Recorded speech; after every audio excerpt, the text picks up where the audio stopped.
with the four-leaf clover on my breast, and the green and white upon my chest. It's such a joy for us to see, for they play football the Celtic way, for they play football the Celtic way, for they play football the Celtic way, 'cause they play football the Celtic way.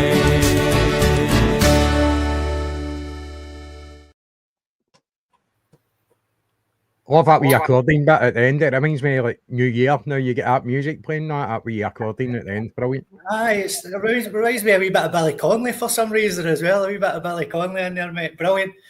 The war is over. The Rebels have won. A few months ago, myself and Andy started this lovely four-leaf Clover podcast, and we were joined by our Paddy and our Jerry. And it's been such a success. Somebody once told us the cream always rises to the top, Andy. And that person was right. How has your week been, sir? Busy. I've been on Ireland all week, but now on Monday morning, just get back this afternoon. I've not stopped. They certainly don't let you sit about doing hee-haw earlier. I've got you running about the other place. So, been to just about every corner of the Emerald Isle this week. I was up past Paddy's in Derry yesterday. So unfortunately I didn't have time to pop in to see Paddy. Actually, I didn't even bother trying to contact him. Just far too busy with work. But glad to be home, mate. First thing I look for on the Monday is a Friday. That's all I look forward to. That's what's important to me. Aye, absolutely flying at the minute. Absolutely flying. Jerry, I know you've had a busy week, mate, and you're a wee bit stressed there just before we came on. But how are you feeling now that you're on the best podcast in the land, sir? Aye, mate, it's always good to catch up on a Friday night with everybody, mate.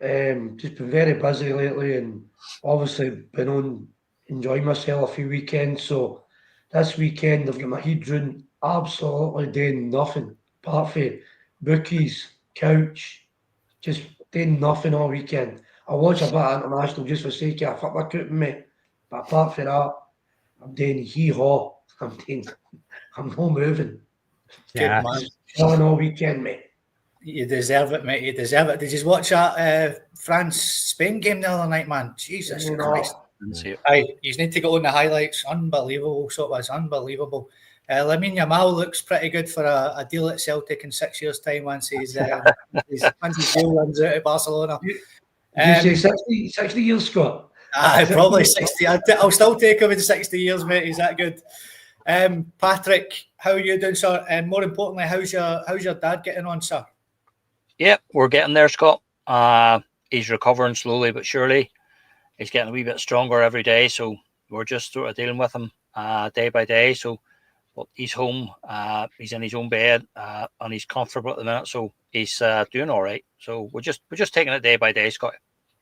Good man, good man. Now you'll notice that our beautiful Michelle is missing this evening, so we've got a wee space on the panel available. So we reached out to somebody who has legendary status in the Celtic podcast world, and we've reached out to an old friend of ours. Good evening, Kaiser. Oh, legend. How are you doing, sir? Amazing. Thank you so much for inviting us, lads. Absolute privilege to be in the fastest growing, best podcast on YouTube. Love it. Absolutely outstanding, mate. Great to see you. We've missed you, my man. We've missed you. We've missed your partner. We've missed the legendary quotes that you come away with as well, mate. So welcome back for one night only for now. And whenever we need you, my good man, I know that the call will be answered. Yes, so, 100%. Breaking news, ladies and gentlemen. I'm sure you have seen it. Bit of a shocker, really, Andy. Disgusting. Former manager Ange Postecoglou, if you haven't already heard, has been sacked by Tottenham. Andy, what is your initial reaction to that? Disgusted, to be honest with you. They took a perfectly good manager for us, who was absolutely flying at the time, stole him, ruined him, and just flung him away what a piece of shit. Spurs are an absolute calamity of a club. A Premiership club that has got standards higher than what they deserve. They're an absolute basket case. And I think, you know, when you look at overall, they're looking at the league position this season. They finished 5th last season in Angie's first season in the Premiership. 5th for a club that's absolutely nowhere. Haven't they won anything for 17 years? This season, he's been absolutely hammered with injuries. And he took it upon himself to look at the situation and say, well, look, I need to win something here. What's my best road to take to be victorious and lift a trophy? And he figured out it was going to be the Europa League. And he went and he done it and they won it. And there was whispers of him getting the sack after that. And we all seen the footage of fans at that final saying, thanks, Ange, but see you later. And it's like, are you actually having a laugh? You haven't been anywhere or won anything for 17 years. You've won no matter what you think of the Europa League or the Conference League for that matter, it's a European trophy, a competition that you've won. And the first thought after getting it a wee cheer is century to the manager. An absolute joke. An absolute joke of a fan base. An absolute joke of a football club. And I'm telling you something, if these fans, how many times have they had top-class managers in a club been unsuccessful and they've been booed out the door again with the fans? What do the fans want? You know, if anything, they need to look at the person in charge, and it's that Daniel Levy. You know, there's a common denominator here, and it's him. You know, he's a guy who's unworkable. Any manager, I mean, how are they going to attract a top manager at that club is beyond me, because you simply don't get it. Even when you're successful, you get the sack. It's madness. It's madness. And I know a lot of people were saying right after the Europa League final that Ange should have just went, I'm done. See you later. Yeah. He's not going to do that. He's getting a £6 million payout for compensation. You know, so he's not going to walk away for a job when he's got that sitting there. And let's be honest, he's good enough to go to another top job. Whether that's going to be in the Premiership or somewhere else. Maybe it's put him off the Premiership. You know, I don't think there's any chance of him coming back to Celtic. I know Brendan's got another year and we don't know what's going to happen there, but I don't think there's any chance of him coming back to Celtic. I don't think he's that type of guy to go back. He's always looking ahead. But I want to wish him all the very best. I didn't like it when he left Celtic, but I understand now, you know, that was his mindset at that time. He stays maybe 2 or 3 years and he wants to continue to improve himself. Yeah. So all I can say is get it up, you Spurs. I hope you get relegated, and all the best to Ange. Aye, Paddy. I know you're in the crowd that were with him, you know, to walk out after the Europa League final. Just look at the managers they've had since Harry Redknapp, which was the last time they won something. It's incredible, really. You know, I seen somebody put there, Jose Mourinho, Pochettino, Conte. None of them could win anything, mate, at Spurs. And Ange Postecoglou promised them that he would win something. And I think that Andy touched on in the group chat, which I quite liked as well. He had so many injuries this season, mate, right? And he prioritised the Europa League. He went, we're not going to win fuck all in the Premiership. We're not going to do anything. So he prioritised the Europa League, and it paid off for him, mate. It did, Scott. You know, and how did they repay him? By humiliating him and embarrassing him. It's just disgraceful, to be quite honest. You know, and it just shows again and reinforces an opinion that I've had for a very long time, that the Premier League in England is just absolutely toxic. I understand the money, I understand the draw, but I can't believe how so many top caliber managers seem to think that this is the holy grail of managing when the clubs treat their managers in such a way. You know, football and injuries are part of football. Don't get me wrong, every team gets injuries, but the injuries that Spurs had, particularly in the first sort of few weeks of the season, the first couple of months of the season, were beyond anything I'd ever seen with anybody. They basically lost an entire team to injuries, and some of them were long term. You know, like he lost practically his entire back four including Mickey van de Ven, one of his major signings to try and to fix the problems they had at the back. James Maddison, a player they brought in to try and, improve their middle of the field, and, those were key players and big players for him. And you're exactly right. He realised himself, from probably from maybe before Christmas on, that they weren't going to be in any danger of really challenging for the top 6 or whatever in the league. So he took a run at the FA Cup as well. They knew that there was a chance of that, so he took a run at that. And then he saw himself that that the only trophy he was really realistically going to have a chance of winning was the Europa League. So what was the guy meant to do? What was he meant to do? Was he meant to just say, listen, we'll just write this season off?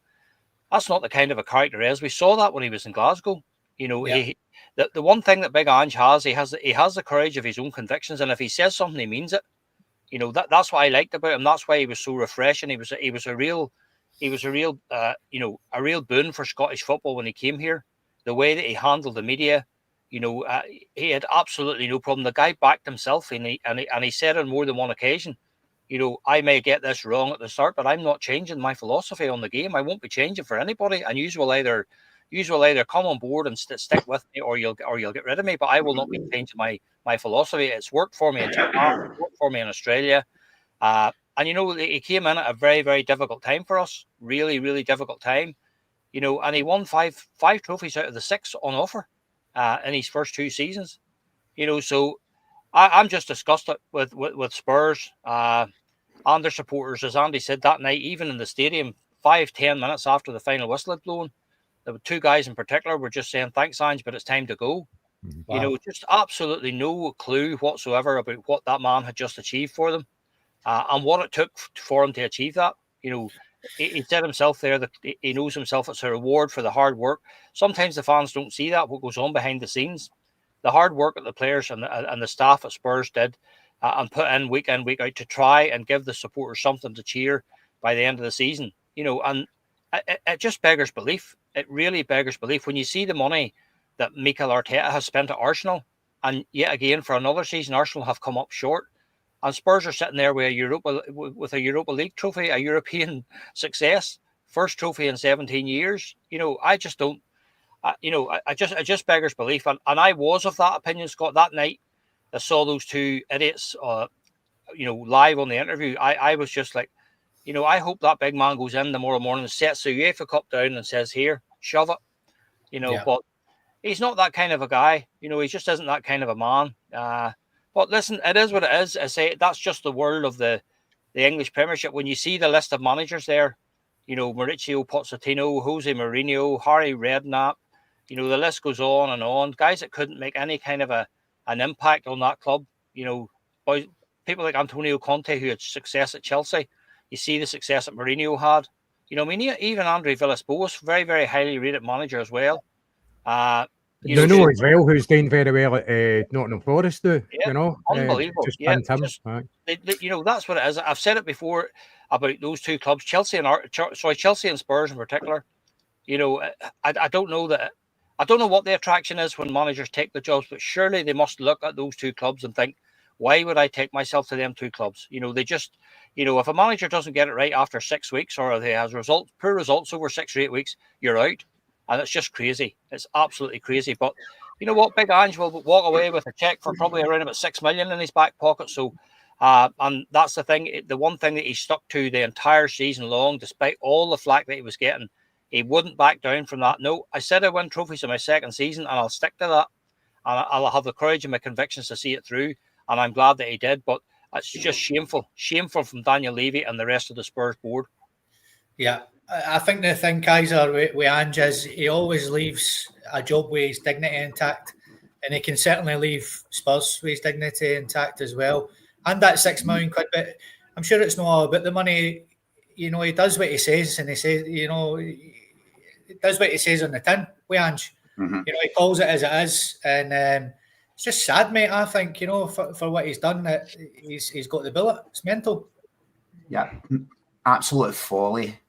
Scotty, Tottenham, Levy, their fan base, the diarrhea in this spacesuit, they're an absolute travesty of a football team.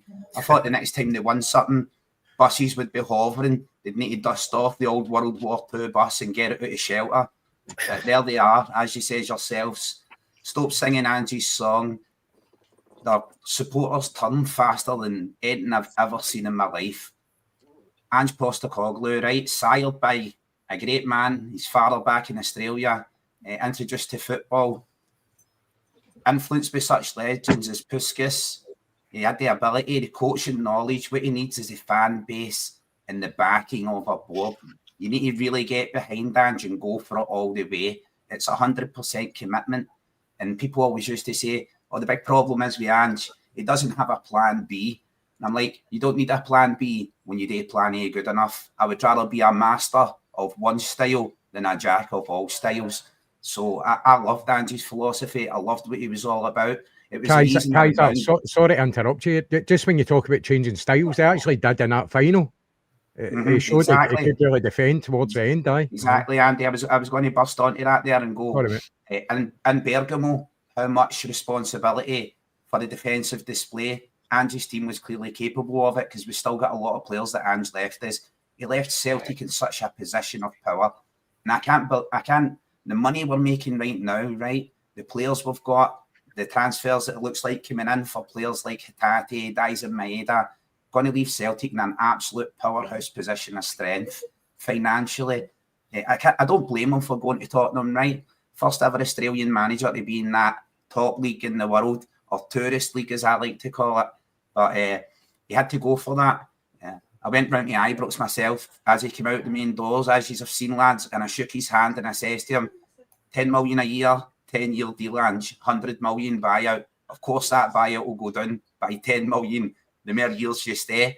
But let's build a dynasty. It's something you've never done before. All the stories of Ange and his office in Tottenham, still singing the praises of Celtic support. We absolutely touched his heart, and he touched ours as well. And we liked it. We liked being touched. I loved it. Tottenham, they're about as much use as a barbed wire condom. They're absolutely woeful club. Their management is farcical. But in a league where some managers get sacked directly just for the new manager bounce, Ange Postecoglou took on that entire country, right, legends? And let's not forget, me personally, I believe, Ange Postecoglou at Glasgow Celtic, when Queen Elizabeth passed away and Glasgow Celtic fans laughed and clapped their hands when we hated the royal family, Ange went down south and bared the slings and arrows for the English media, absolutely trying to tear them apart like a pack of jackals. He's 100% correct. Told them to their face, I'll always win something my second season. For a club that's been questioned for a manager of such illustrious names who could not deliver trophies, for them to sack a manager after he's delivered a major honour to their club is absolutely farcical. But look at Ange's CV now, lads. When he first came to Celtic, not a team in Europe would take a chance on him. I watched that interview of him talking about it today. No one would give him a chance. No one would outstretch that hand. Not even clubs in Greece. He was in the running for the AEK Athens job the day before. He didn't get the job on the Thursday, and he got the phone call from Celtic on a Friday. And so begins his whirlwind rise in European football. He now has on his CV, champions of Scotland, all the honours he's won up here. Then he went down south, battled the English, battled the snobbery and their silly attitude, and he won a major European honour. For people who says Big Ange couldn't do it in Europe, I think you need to go and take a long look in the mirror. If Big Ange takes a year out of football and wants to come back to Celtic and Brendan wants to leave, I would be delighted. I'll go up and pick him up at the airport and give him a coke carried down the road. Well, you never know, Kaiser. You never know. Jerry, the breaking news this evening, mate. I don't know if you even managed to catch it, mate. You've been that busy today, but what's your initial thoughts on Big Ange getting the billet done at Spurs? Initial thoughts, lads, is I'm not really surprised. I'm not surprised because you know what you're getting when you get in there. Wait, listen, don't let him fool you. He was heavily paid to go down there, right? He left Celtic, fucking left my team, as far as I'm concerned. You know how I feel about this.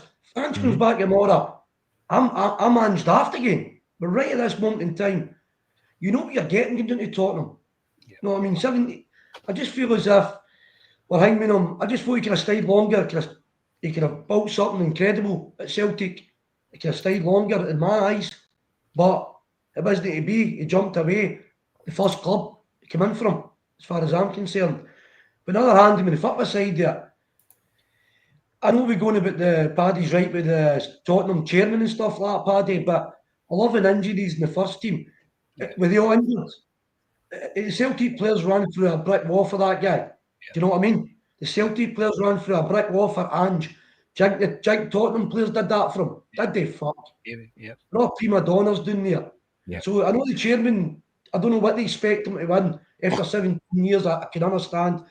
I looked at that and I said to Ange when I seen him the last time walk round Celtic Park, and I said, "You'll never walk round Spurs Park with your family."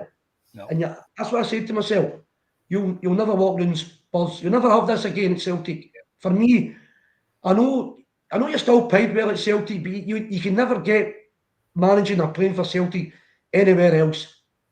So I know everybody's to make money. I understand that in life, but so that part of me, my Celtic part of me feels Ange could have stayed a wee bit longer and built something massive. I mean, it could have been, you talk about maybe Jock Stein stuff here. Yeah. He could have, but he didn't. And I know he's been shafted badly, understand that, but I just feel as if the players, 11 injuries, I just feel as if some of the players could have fucking got after that and helped him. Do you know? In my eyes, as a football player. But I just feel as if, I'm sorry for him that way, I feel as if he get treated very badly. As Andy says, he should have walked away bang on the final. That night, or that morning, that he should have said, "That's me bang, fed enough." Because he wasn't, that's up here, he was respected by everybody. He was respected by the media, the players, the fans, the other fans. He was respected by everybody. How long did he get respected down there? For 6 months? After that, it turned on him. The folk weren't they? So, as I say, lads, you know me, when it comes to Folkley and Celtic, I'm not really interested in them till they come back or whatever. I know he speaks highly of Celtic and that's good of him and that, but he could have stayed and picked a better club. He could have stayed another 2 or 3 seasons and picked a better club. So Yeah. he could have scored. Aye. No, bang on, mate. Bang on, lads. That was brilliant chat there, by the way. Aye, absolutely disgusting. But talking about managers. Who the fuck is that guy? Who the fuck is that? I've seen bigger queues in Asda, Andy, than this guy getting welcomed across the city. We touched on it on Wednesday night, so we did, and it wasn't quite confirmed, but it now has been confirmed. Apart from his bird, who I'm sure we all remember, lads. It's pretty underwhelming, Andy, this appointment that they've got in. Good for us. Chris Boyd said it's a fantastic signing for them. What are you making of Russell Martin getting that Rangers job, mate? Well, Chris Boyd will cheer anybody. You know, he puts absolutely any tactical nous into any kind of comments that he makes. It's just all gibberish. So anything that guy says, do you know what? He loves eating sausage rolls, but I would make him into a sausage roll. Because that's all he's a sausage. He is a sausage. An absolute idiot. Look, this is how many people were interviewing and how many's turned it down, you know. It's getting that job is getting passed about like a trucker's notebook. You know what I mean? Pages all stuck together and that. I'm not touching that. So I'm no surprised. You know that they've come into this windfall of a takeover.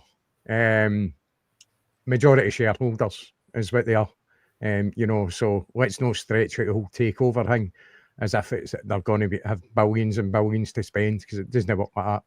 It's been quite evident. And that while he was getting announced, that Patrick Stewart had said that, you know, they're going down the Celtic route. That's what they want to do. The only difference with him trying to do that is we're 25 years ahead of him. So, and plus the fact, if they are going down the player trade model, obviously they're going to spend a wee bit of money bringing in a wee bit more talent, but you can't replace a whole team. You can't spend the money to replace a whole team. So they're either going to have to work with who they've got or bring through some youth, or spend it very, very wisely and try and get our model, try and copy our model. That's exactly the street they're going down. Yeah. This is a guy who I think is going to be a yes man for them. You know, I don't think he's a man that's going to be challenging them to push them on. They seem quite strong in the way they go about things. Which is, let's be honest, that's what they needed. I think, you know, overall, you look at this season, they beat us a couple of times. So that their problem was beating other teams in Scotland, you know, that their levels were so all over the place. But I think a lot of that was down to the ones above the manager, listening to fans too much, reacting to fans too much, letting fans get too much power when it comes to making decisions. You've got to be strong when you're in that position, and stick to your guns. The old board were had their heart in it more than their mind, you know, and that's why you had so many soft loans. They were losing like 17, 18 million pound a year in losses, which is crazy. How any business can sustain itself, whether it be a football club or no, it's just madness, you know. So I'm still baffled that an organisation, know that it is directly the 49ers. It's obviously the investment arm, which makes up a few people, not just one kind of investor. They're there to make money. They're not doing it out of the love for the club, you know. So you've got to wonder, how are they going to make their money? How are they going to do it? Are they going to do it with this manager? I'm not convinced. I'm not convinced. But listen, they've appointed him, so it's up to him to decide if he's big enough to do the job or no. But there's another basket case here club who think that they're talking about winning trebles, and that's us. We're going to win a trophy in Europe now, and it's like, it used to be the hope that kills them, Scotty. It's now the expectation that's going to kill them. Madness, absolute madness. But it's I could believe it when I seen it, but I was rubbing my hands. I was like, here we go. You know, we've had Ancelotti, we've had just because his dad was a famous coach. You know, who else? Mourinho was mentioned. They're going to bring what was the players we're bringing? Modric. We're going to bring Modric, and you know, this is you have a look at this guy's managerial record, and it ain't great. You know, it isn't great. So it doesn't look too good for them. Personally, he might survive Christmas. I don't know. They're working on the basis that Celtic are going to stand still or go backwards while they grow, and that simply isn't going to happen. So we're only going to get better, and this is just a disaster waiting to happen, I think. So I'm looking forward to it. Should be good. Aye, somebody put in there, Paddy, old Barry will be fizzing. I don't know why they just didn't stick with him if that's the sort of level of manager they're bringing in. I noticed on another podcast, the Daily Ranger podcast, I like to watch that because I like to hear their opinions on things. And they suggested it was an Ange Postecoglou moment for the Rangers here. But the difference is Ange Postecoglou came in a winner. This guy's win record is absolutely hoofing, Paddy. And that's exactly what it is, Scott. Ange, although, and we didn't try to hide it either, we didn't know who he was. I personally never heard tell of Ange Postecoglou until we saw him being linked with the Celtic job. But once you started doing your homework to see, so you could clearly see what the guy had achieved. So successful in club football in both Japan and Australia, successful with the national side. You know, so you know that's a different. Football's all about winning, and it doesn't matter which country you're winning in. You know, winners are winners, and they bring a winning mentality, you know, and a winning attitude. You know, somebody said there earlier on that Big Ange maybe wasn't popular with the players. I have no doubt that that's the case. You know, but if you talk to Paul Scholes and Nicky Butt and Roy Keane, Alex Ferguson maybe wasn't the most popular coach when he was having all that success at Manchester United, but do you think Ferguson cared about being popular? He wasn't trying to win a popularity contest. He was there to do a job. He was there to win the Champions League. He was there to win the Premier League and keep Manchester United at the top of the tree. You know, so a Big Ange is the same. He's that sort of a character. You know, he wasn't there ever to win a popularity contest, and that became very, very clear earlier on. But you know, as for Russell Martin, you know, I'm a great one for. We've all had our say on it anyway, but I'm a great one for believing that we look after ourselves. You know. Let them tear on, do what they like. You know, just we look after ourselves. We take care of business.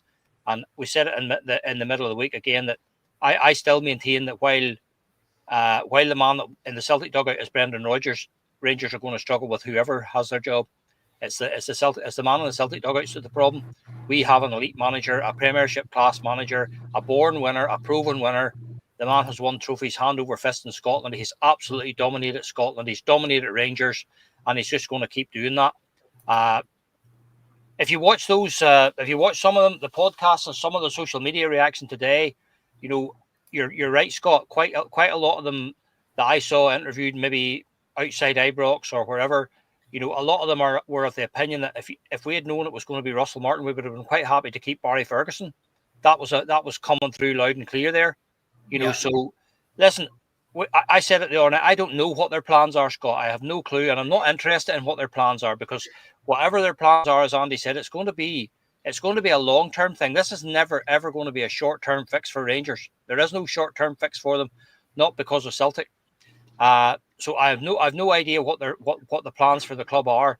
But as I said, we just focus upon ourselves. If we just look at keeping our business ticking over the way we're doing, we're showing them how it should be done. We're showing them absolutely. We're signing players for 1.5 and 2 million, like Matt O'Reilly, and we're flogging them 2.5, 3 years later for close to 30 million. And that's exactly what it is. Our player trading model is there for everybody to see. We just do not allow our players to run down their contracts. If we've got players that are valuable to us, we don't allow them to run down their contracts. We negotiate with them.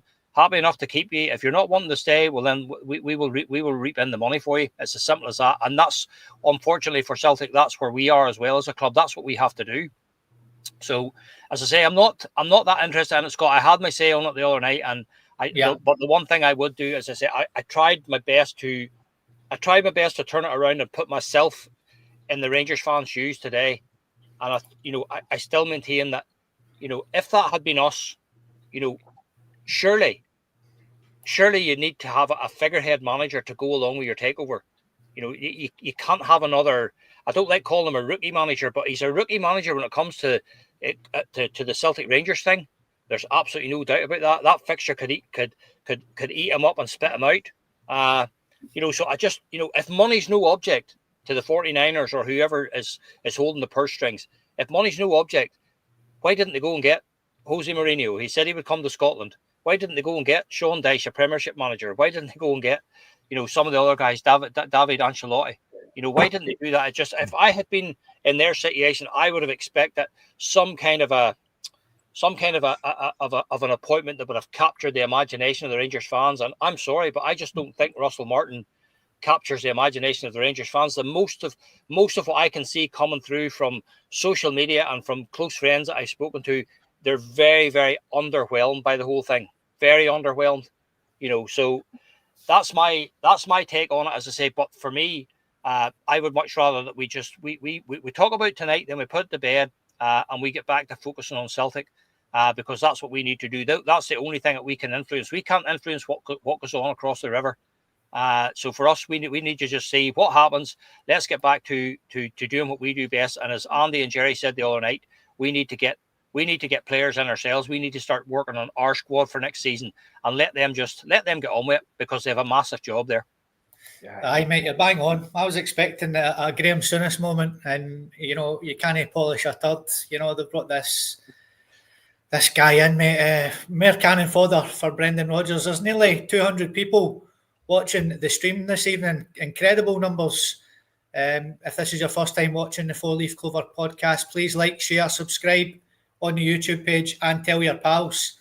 We're absolutely flying at the minute. Kaiser, what was your thoughts, mate? I like to watch Footy Adventures. That's a good wee podcast as well. I like to watch. And he was outside while he was in the building, and he was trying to interview Rangers fans, and he couldn't find any, mate. That's how underwhelming this manager is. They had to open turnstiles to let the fans in for Steven Gerrard. I thought I was going to see you walking past, mate, with your dog or something like that, mate. Up in Govan. There was nobody there. I had the green smoke ready. I was going to go around and celebrate, but I didn't want to be over presumptuous. Look, sometimes you don't get what you want, but you get what you need. So we need to be mindful of them across the city. The guy looks like he wants to come in and play football. If he plays football against Celtic, then the better calibre of players will always win out. One thing I can tell about him from the look of his wife, he likes two big daddies up front, so Dessers will be staying. The guys, it's an appointment that just screams engineered. They need to build towards something. They're all shouting about 120 million investment, completely forgetting they're under financial fair play rules. And make no mistake about it, it's not a takeover. They've come in as majority shareholders. But see, every time they release equity to Sevco, they will demand shares for that equity. That's the only way it can be done. That's why Dermot Desmond can't just come into Celtic and drop 100 million, even though he's a billionaire, because he would have to have something in exchange for his money. He would have to either buy the players and own their contracts, or he would have to get shares from our PLC, and that's our fans. And I love the fact that Celtic's a PLC. I know Sevco are a PLC right now, but they will be moving to a limited company in due time. The 49ers will be in there and they'll be dragging every last share issue, every last penny out of that support. They will milk them, they will wring them out like SpongeBob for their confetti shares, and then they'll give them a loan when they need that, and they'll bridge the gaps, recall all the shares, and when they reach a level of about 75% of the shares, they will turn that inside out and it will become nothing but a feeder club for Leeds United. That's exactly what it looks like right now. That's the best they can hope for here with a 20 million investment, is to cut some of the chaff and get some young players for down in Leeds sent up here and pay minimum wages and try and make that club look profitable. The one thing that's going to be done with an investment group like this is they're going to want to make money. They're going to ensure the back workings are working right. There will be no more 180 grand on sausage rolls for Morelos. You know what I mean? There'll be no more Just Eat deliveries coming in there. I see them non-stop. It's like a conga line of Just Eat drivers round there. Definitely, but we need to be wary. We need to take an eye and look. Here the wee man. Hey. And our board need to be proactive instead of reactive. Are you going to say hello? Hi. Hi, wee man. He just popped in the background of the sad bears there. He's about to get his neb in. I'm so sorry, lads. If he's moved on, I'll deal with the wee man now. Right, this is my son. He's autistic and non-verbal. 12 years old, so whenever he comes run, I need to go running for him. Jump onto Jerry, right, and I'll say something in a moment when I get back. That'll do me on him anyway. You guys are wallopable. No worries, mate. No worries. Jerry, we had our say on the guy on Wednesday night. You know, what's your thoughts on it, mate? I know this is a Celtic podcast, but it does affect us. You know, sometimes we're not looking over our shoulders at them. That's for sure. But is this their level now? You know, they claim to be a big club. They claim to be coming back. You know, all these things. Is this actually just their level now, Russell Martin? It's a hard one because, let's be honest here, it's one of the ones. I don't want to be too critical because I've never seen any of these teams, really. So I don't know what... I know you guys have been relegated and stuff like that, so I don't really know much about them that way. And some managers, after maybe 2 or 3 clubs, find a club and it just it suits them. So, but what I will say is, it doesn't really matter if Rangers have Mourinho or him or Gerrard. It's up to us. The manager can do anything with Rangers if we keep doing what we're doing. We've got to, we can't keep doing the project players or whatever. We've got to be every Monday 2 or 3 quality players straight into our 11. Yeah, straight in quality. And we don't need to worry about Rangers as far as I'm concerned. I don't think we're laughing at the boy Russell Martin, or whatever he's Russell Hingham. We're not laughing at him. We're laughing at because Andy says it started with 100 million. The Rangers fans fall for the season booking hospitality and get it bought up straight away. And they fall for it, the 100 million in Mourinho.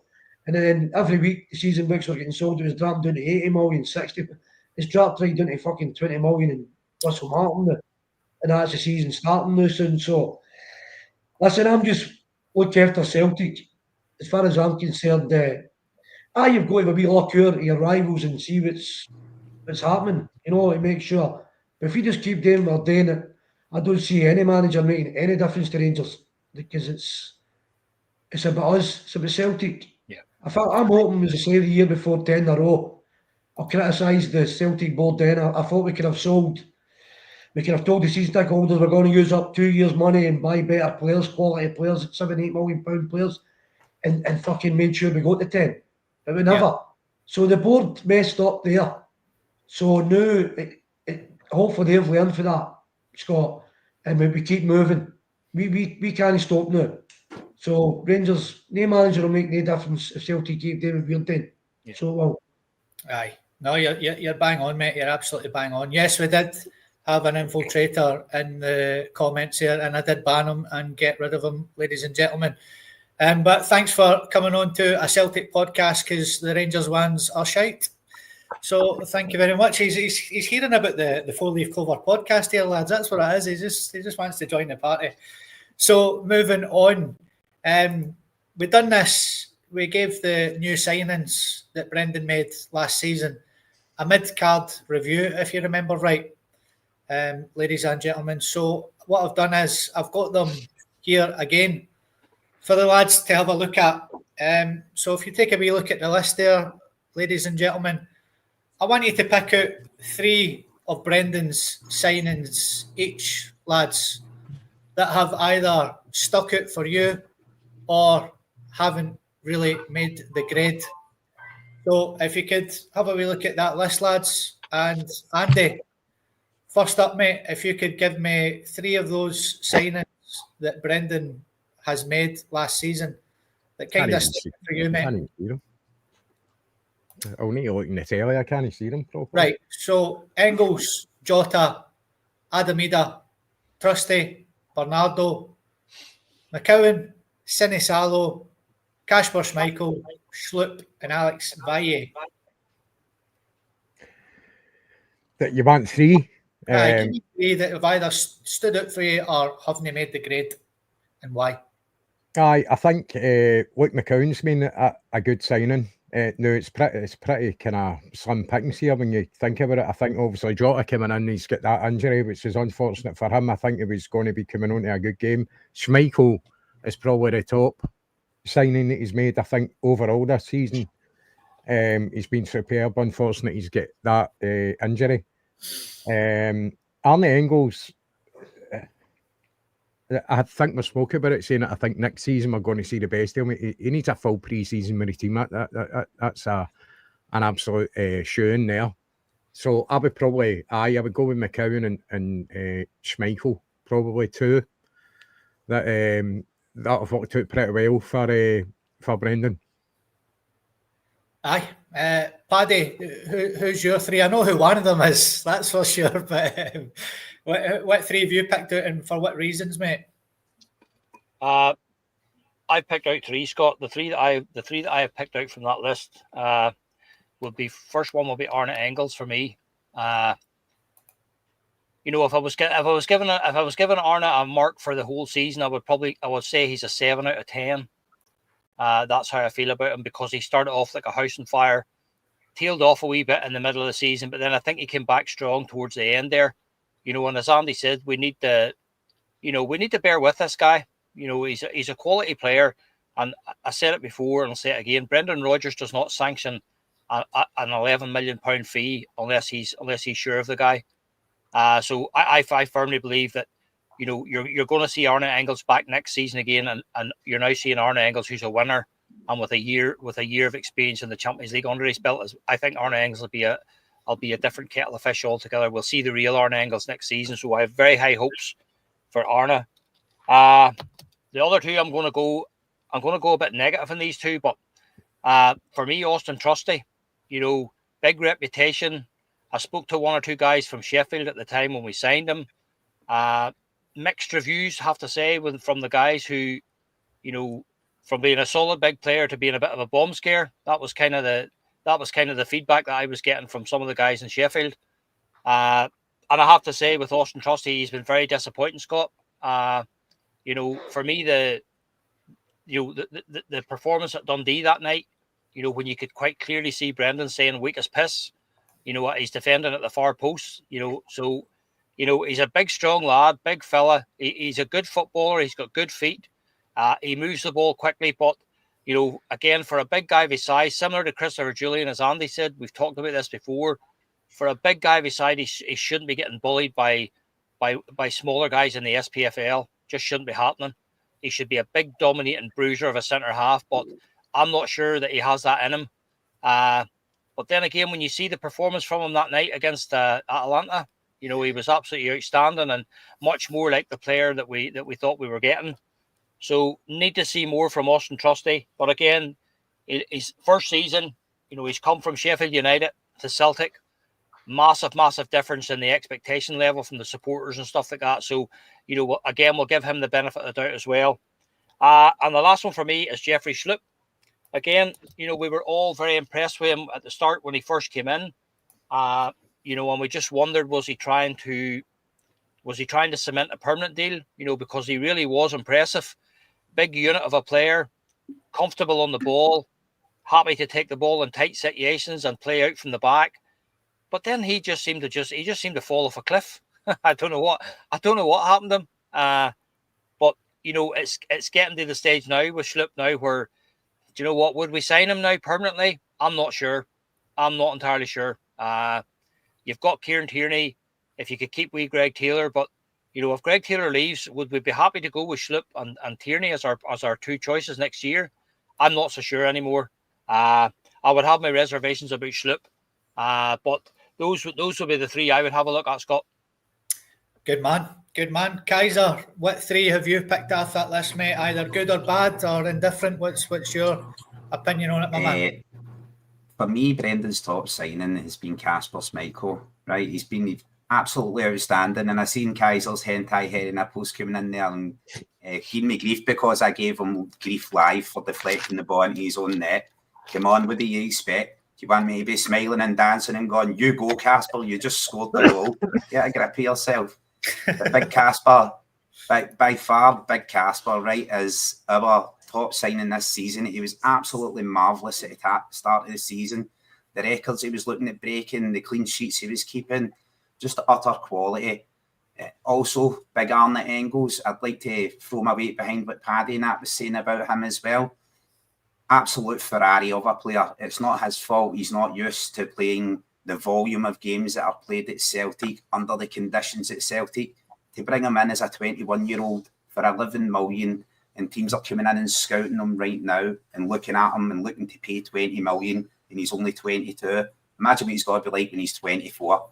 Absolute cavalier, limousine of a player.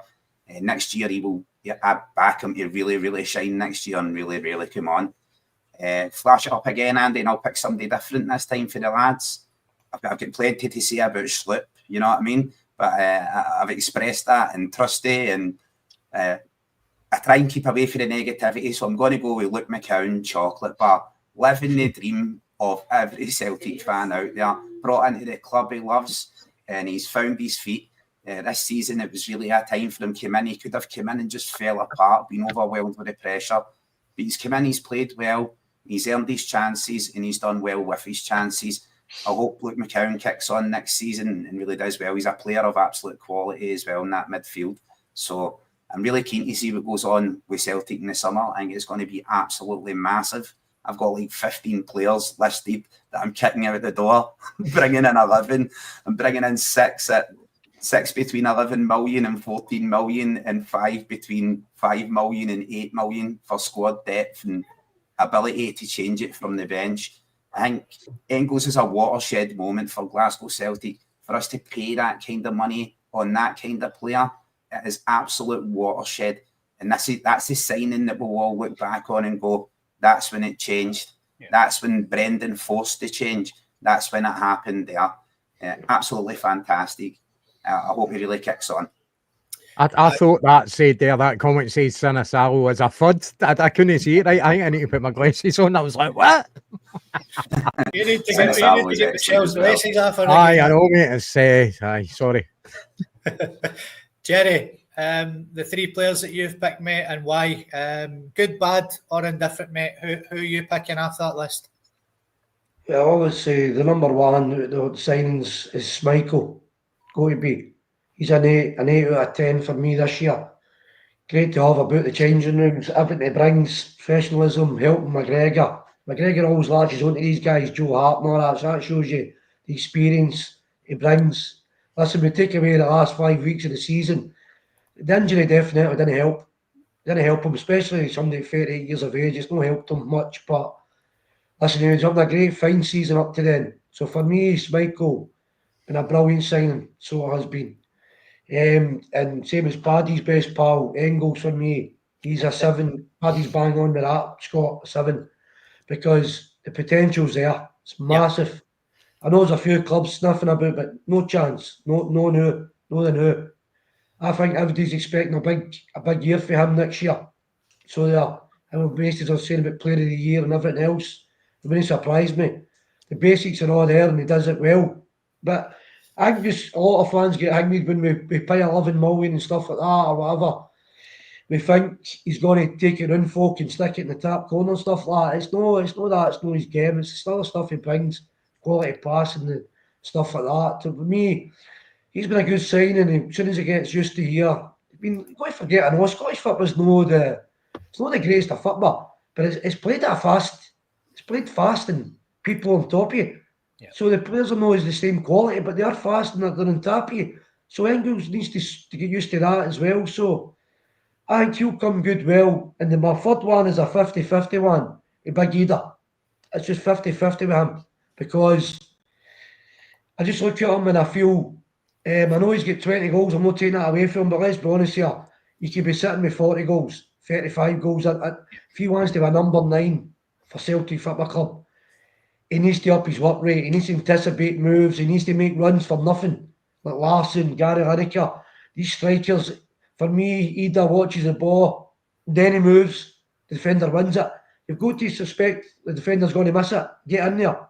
So he's going to do fucking 80 runs for nothing, Scott. And one run is going to be well worth it. So for me, it's a massive season for him. I just like to see him up his fucking work rate, and plus try and start putting chances away maybe after 1 or 2, no 4 or 5 chances, but more patience. Getting that box, it's amazing actually the time you have got in that box if you actually just be a bit more patient and put it away. Sometimes you snap at things, you think there's folk there. So if he can be a bit more patient and put his work rate up, I think Ida could still turn out to be good. So I do, but the new is 50-50 with him. It could actually go either way for him. He could end up a cracking or just he's right on the 50-50 for me. So I'm hoping big things for the big man next year. Aye, bang on. Great points. Great points, lads. Absolutely great points. I noticed Paul Elliott sorry. I think Ida could become the player that we're looking for if he added a bit of aerial prowess to his game and starts putting away some of the corners. We get like 20-30 corners a game, and we've not really got anybody putting them away. Like a big Houston Haran or something. Ida certainly has all the qualities. He's an absolute physical monster. He just lacks a little bit, and I'm going to say it right, big dick mentality. See that Georges Samaras swagger into any stadium and like, out the way, I play for Celtic. That's what you need to have. I was delighted to see him spewing in the taxi and then telling the driver, boom, clean up yourself. On you go. Big man. Sorry for interrupting, Scotty, my man. Oh, no, you're absolutely fine, mate. You mentioned Yus Volharen there. I seen Paul Elliott get mentioned earlier as well. Alan Stubbs. We're looking for our number 4 for the 4-Leaf Clover podcast 11. And it's now that time, ladies and gentlemen. Last man standing.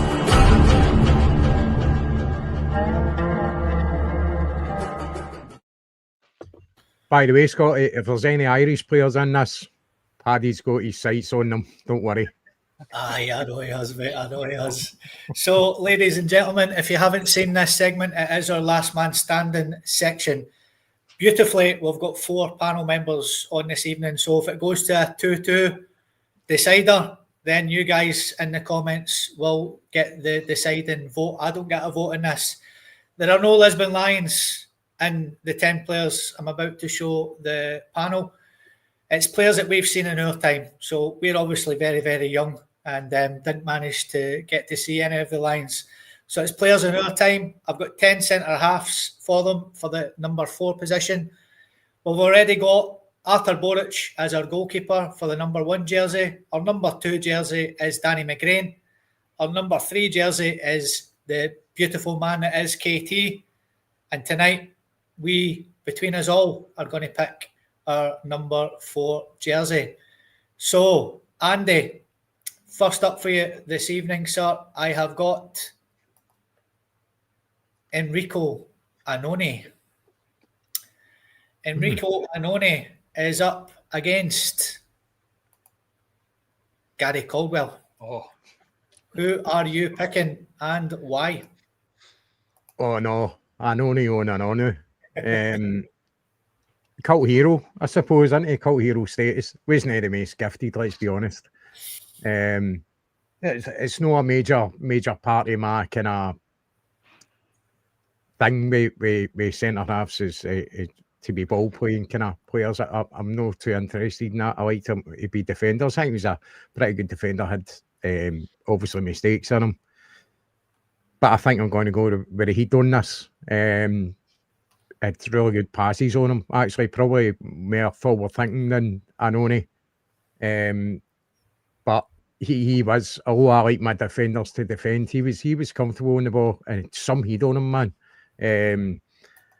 I'm pretty sure his seat would stop a plane coming out of that stadium. Massive feat. But it was a good player, obviously came for Hibs. I think in this instance, I'm going to go with Caldwell over Annoni. Okay. Patrick, Gary Caldwell has 1 vote. Are you going with our Andy, or are you going with the Italian stallion himself? it's a tough one, Scotty, too. Fortunate enough to have seen both players regularly. I love Annoni. I love his character. I love his intensity. You know, he was just a real hard man. And we were just lacking that kind of a player at that particular time. Just when you had Annoni on your side, you knew you were all right. But you know what? You have to look at the overall footballing ability, and you can't take away from big Gary Caldwell. He was a decent player, big, decent footballer, very, very underrated player. When we picked him up, I didn't really know an awful lot about him, but he was very good and comfortable on the ball, good at bringing the ball out. And as Andy said, like his diagonal passes, always remember the goal that Big Vinegar of Heslick scored against Rangers in the last kick of the ball. That came from a Caldwell pass. You know what I mean? So, just on this one for me, it's Gary Caldwell, Scott. Okay. So, Kaiser, it's 2-0 to Gary Caldwell. Are you making it a clean sweep? Is he getting the jersey? Or are you going for Enrico Annoni? Can't hear you, mate. I think you're muted, pal. Sorry, I enjoyed Gary Caldwell when he played. I always remember when we were playing against Man United and somebody rifled a shot and he put his face in front of the ball and Alex Ferguson singled him out and says, "That's the way you defend. You get your face in front of you, you get anything you need to put in front of you." So, I really liked Big Caldwell. Annoni, what a character Annoni was. Absolute legendary guy. Always thought about Annoni. He can't defend against shite players, but see when you put him on somebody of quality, he absolutely took them apart. So I'm going to buck a trend for the 2 lads there, right? And I'm going to go for Big Annoni. I'm going to Big Enrico, just because he's quality. I think I remember him shutting down Laudrup on the wing. He caused us so much pain for so many years. So I really appreciate what Big Annoni did there, and I'm going to go with him. Okay, mate. It's quite 50-50, I'd say, Jerry, on the chat as well. So are you going to side with your Kaiser and leave it down to... You're going to let me get my calculator out here, or are you going for Gary Caldwell as well? Yes, I'm looking at it in 2 different ways, because Enrique went and won everything, tackled everything, and just brings down and just wholehearted player, just a typical Italian, fiery, and just what they brought him and Ticano to Celtic was brilliant, because when they signed the training, just stepped up another level. These guys brought things that the Scottish players had never done before at training. So the Italians brought that. I mean, Ricky was just a great guy and great hangman. But then I look at Gary Caldwell and say, Gary Caldwell was smart. Yeah. No, I would say he's maybe a sweeper. So I don't think he attacked too much. I preferred Big McManus to go and attack the ball, and Caldwell would maybe step back to kind of guess it and scoop the boot.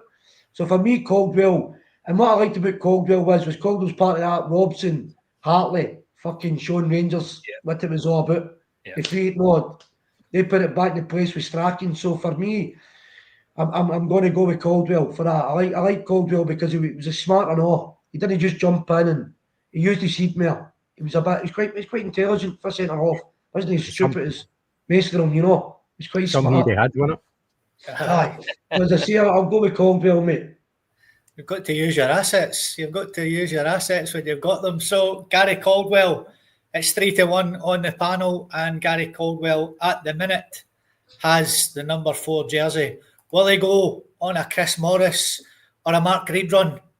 Will he keep it for sort of 5 or 6? By the way, I got a text off Mark the day. He watched the podcast and he loved it, by the way. I told him that there will be Mark Reid Celtic supporters clubs opening up all over the world after that last podcast. He was on fire, so he was. So, Andy, Gary Caldwell is now up against a guy that he played beside quite often, Stephen McManus. Who are you picking and why? Again, a half decent player. You know, I had these limitations. Obviously played in the same team together. Former Celtic captain and all. I think that's a tight one for me between the two. But I'll go with McManus on this one over Caldwell. Only just. Okay, mate. Patrick? A good partnership they were. Have to say, as Jerry said, they had, you know, Big Mick would have been the one who was going and attacking the ball and bullying the centre forward, and Caldwell was the ball player at the back. But you know, I'm going to go with Andy on this one and go for Stephen McManus just for his sheer commitment. Big man was an absolute warrior for us. You know, you think back to the 2 goals against Hearts at Tynecastle when we snatched the victory in the last kick of the ball. You know, just these. You know, he was an inspirational character, kind of a Scott Brown character before Scott Brown type of thing. You know, just a real inspirational leader. You know, just played the game with his heart on his sleeve. Had his limitations like anybody else, but you certainly would never ever have questioned his commitment. And if you're going into the trenches, Big McManus is a guy you'd want with you. So for me, it's Stephen McManus. Something monumental's happening here, Andy. I don't know if you've noticed. It's never happened before on this podcast. Somebody's copying your answers. Your Patrick there is looking at your shoulder, mate, and he's copying your answers. Kaiser, it's 2-0 to Big Mick McManus. Are you with the guys, or are you going for the Heat? Yeah, I'm going for the Heat. Jerry explained it there. Usually the player who's better in calibre will drop back and let McManus go and challenge every ball. Of course, McManus was absolutely outstanding for us, and the boys are right. He bled green blood. It was running through his veins. It coursed through his veins. Utterly committed, former captain. So it's really hard, but I'm going to stick with a big Heat. I'm going to go with Caldwell. I think he was a more intelligent player and played out better, just like Jerry had alluded to. And watch Jerry feed me to the dogs here and be like, not McManus. No. Jerry's got a wee habit of changing his mind anyway, guys. As you're about to see. Jerry, Mick McManus or the Heat? Yeah, we can assist him in playing here. We can have playing 2 hard centre halves, and we're playing a kind of sweepery centre half. You know, that's a kind of. I like my sweepers. I think I would bring back sweepers in football. We wouldn't give as many goals away in Europe if we had somebody sweeping behind. Know what I mean? So you double centre halves, eventually go for the same ball and leave big gaps. So the sweeper seems to be he's vanished now, the sweepers. So, right, let's get back to where we are. So for me, McManus exactly brilliant player, attacking player, and he was a threat in the other box as well. Big McManus. Yep. That was the thing he brought and all. So he was a threat to the other box. When Celtic didn't have much. Sometimes centre halves we don't get that much threat in other boxes. Big warrior, led the team and all, but you know what? I'm going to stick with Caldwell. I'll stick with Caldwell for. Aye, see if Caldwell had a bit more pace, he's been a right good player. I'm going to stick with Caldwell. Okay. So it is a tie on the panel. 2 for Mick McManus and 2 for Gary Caldwell. But in the chat, it is very unanimous. And it is Mick McManus. Is it? Aye. Mick McManus keeps the jersey. So thanks for that in the comments. You guys had the deciding vote. So now Mick McManus is, Andy called it earlier. We're looking for the Irish guys to come along, and we've found one for our Paddy to dismiss. It is another Mick McCarthy. Mick McCarthy or Mick McManus. The battle of the Micks. Andy, who are you going for and why? Quite simple. McCarthy. Aye. I'm sorry, but to pips him here. He was a hard man. He was a real old school hard man. All you had to do was look at his nose and the shape of it. You know, that tells a lot about somebody that absolutely doesn't care where they put their heat and stuff like that. I thought he was a great player for Celtic and a really kind of monumental season for us as well.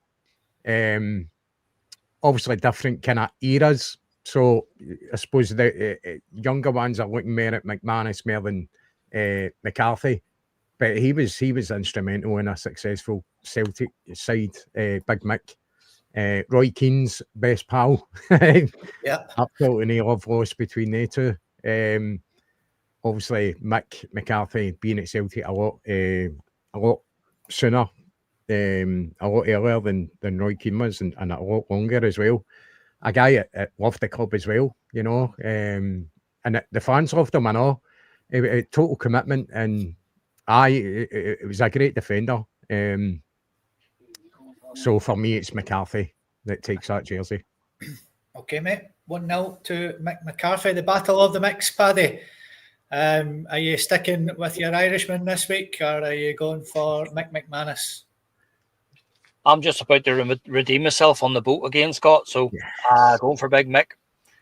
Big Mick McCarthy. One of the hardest, most physical players I think I've ever seen in a Celtic shirt, without a shadow of a doubt. Big, strong, physical player. Yeah. Born in Barnsley, son of a coal miner.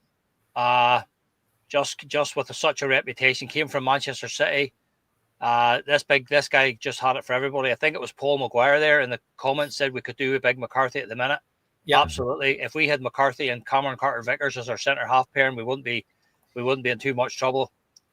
So for me, it's an easy one. Stephen McManus, you know, definitely big physical player too, but nothing on Big Mick McCarthy. You just asked Tosh McKinley. Yeah, bang on, mate. So again, Kaiser, 2-0 to Mick McCarthy. Are you sticking with McManus, or are you going for Mick McCarthy, mate? Yeah, I'm going to go for McCarthy as well. Absolute powerhouse of a player. Would run through brick walls all day long.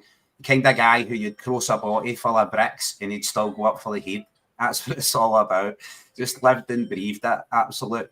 Be a different generation of legends. Sonny a coal miner, just raised a different way, and it's just nowhere. It just made a tougher stuff like old bootleather.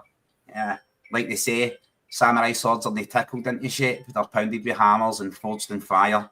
So you can't make a samurai sword with a feather, and you can't make a player like Big Mick McCarthy by massaging his ego. That's for sure. Harps back to a bygone age. But I know Big McManus probably in the modern game would last a bit longer than Big Mick McCarthy. He'd probably be on the pitch for about 5 seconds and run right through somebody and be right there. But yeah, I'm still going to go with Big Mick McCarthy. Absolute powerhouse. Okay, mate. So, Jerry, the number 4 jersey has been ripped off Mick McManus. Big McCarthy has it, but we still want your opinion, mate. Who are you picking and why? Easy one for me, Big Mick McCarthy. By the way, it's Davy Hayes' last signing. Davy Hayes get the sack straight after signing them for the 88 season. For Big Billy to come in and lead us to one of the best seasons ever for me growing up anyway. Mm-hmm. All these guys are heroes of mine. They're all heroes, but these Centenary boys are right up there. Listen, what I like about Big Mick McCarthy is, and what I don't see now in football is we're all talking about bringing him back. is he fucking moaned. He moaned at everybody else to get them going as well. Some players need that. You don't see anybody moaning now as much when you go and watch your football. So for me, brilliant there, a winner, moaned, go everybody going. It's no brainer. Mick McCarthy for me, mate. Okay. So, big Mick McCarthy has ripped the jersey off Mick McManus, and he's up against a player who was a bit marmite with the fans as well, pretty much in the mould of Austin Trusty. We've spoke about before on the podcast. Mick McCarthy is up against Christopher Jullien.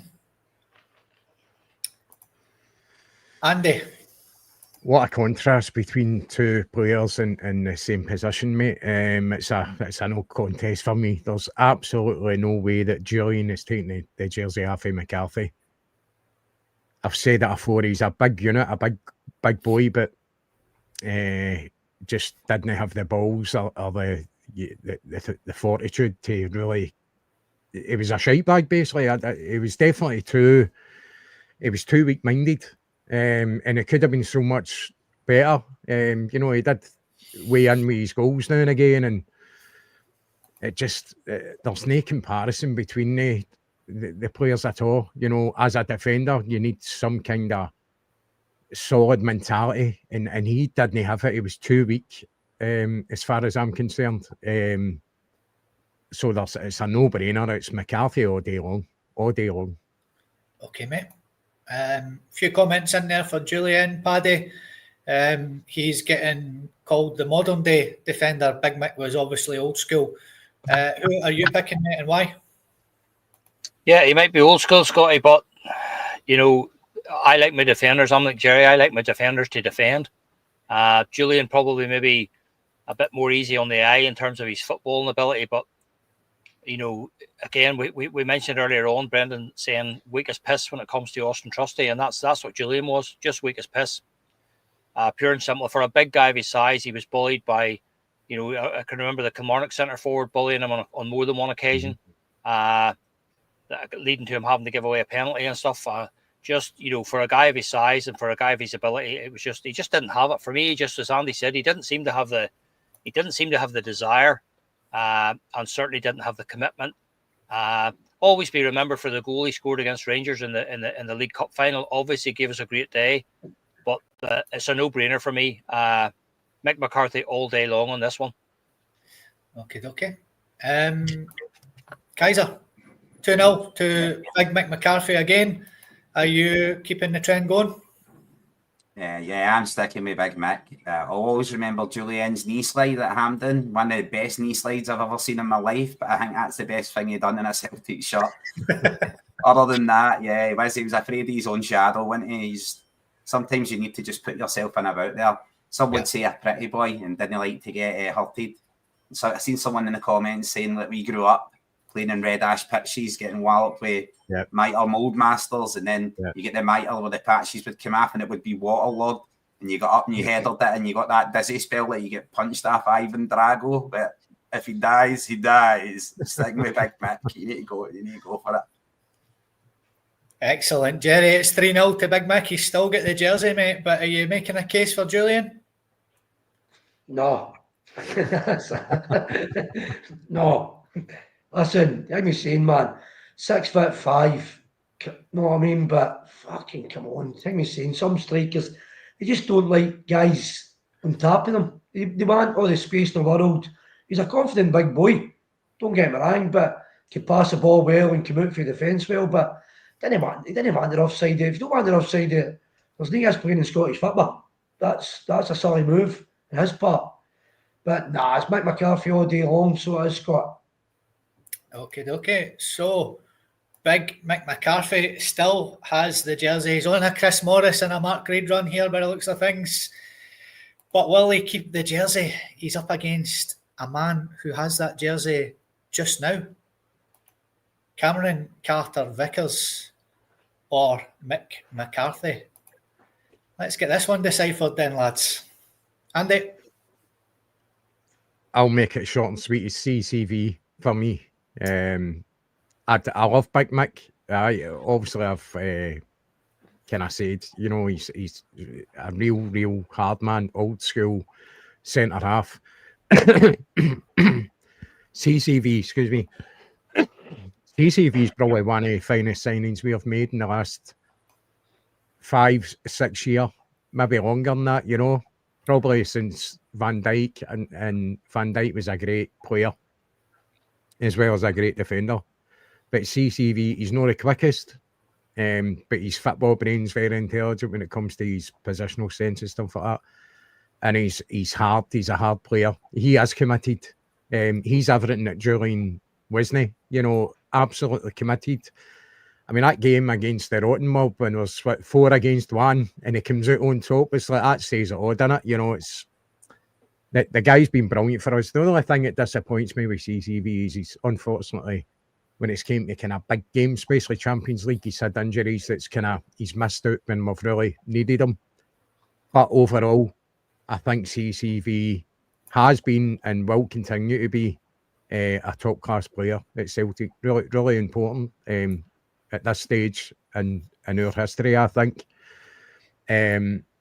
So for that reason, I'm going to give a jersey to CCV. Sorry, Mick McCarthy, but Carter Vickers gets it. I'm quite surprised, Paddy, there isn't actually one vote in the comments for Mick McCarthy when I've put this up. I thought this was going to be a really tight one, but the people in the comments have, you know, sided with CCV. Are you still copying Andy's answers, mate? Are you going for CCV or are you sticking with Big Mick? You have to recognise the quality and the class here, and for me, it's a no-brainer with this one. Cameron Carter-Vickers. We talked about Ange Postecoglou earlier on. That's one of the gems that he left us with. One of his first signings. You know, and from the day and hour that he walked into the building, you could just see his quality. The big guy is just so solid, such a solid unit. You know, we say practically every time we're at the game, you know, when he gets his feet planted in the ground, there's nobody moving him. He just doesn't move. He's an absolute tank. And he's the rock on which our defence is built at the minute, Scott. He's absolutely the rock. Big Mick was fortunate to have Derek White alongside him, Big Roy Aitken, you know, one or two other guys as well. So we weren't relying totally on Big Mick McCarthy, but we do rely on Cameron Carter-Vickers. So much so that we're still, you know, we're talking now, and when we get on to one of our next shows, we will probably look at some of the players that we'll sign this summer, or we hope to sign. And one of those will be a partner for Cameron Carter-Vickers. That's how highly we rate him, because he's such an important player, big game player.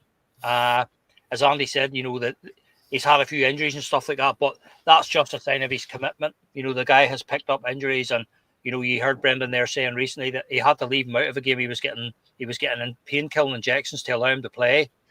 You know, so for me, just from the very first day he started for us, you could just see his quality.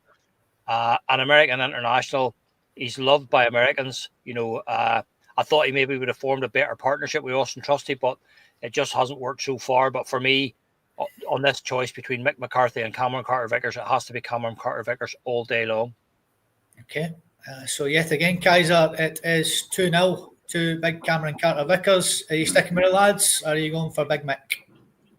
I just can't see past CCV. Such a fantastic player, and also one of those players that jumped around clubs, and when he came to Celtic, he really found a home and became settled and really improved at Celtic as well. The lads have covered it perfectly. Getting pain-killing injections in the modern game to play. Players making the kind of money players make nowadays, they don't risk their body for nothing. But big CCV is willing to risk it for us and run through the pain barrier. Absolutely fantastic player, quality.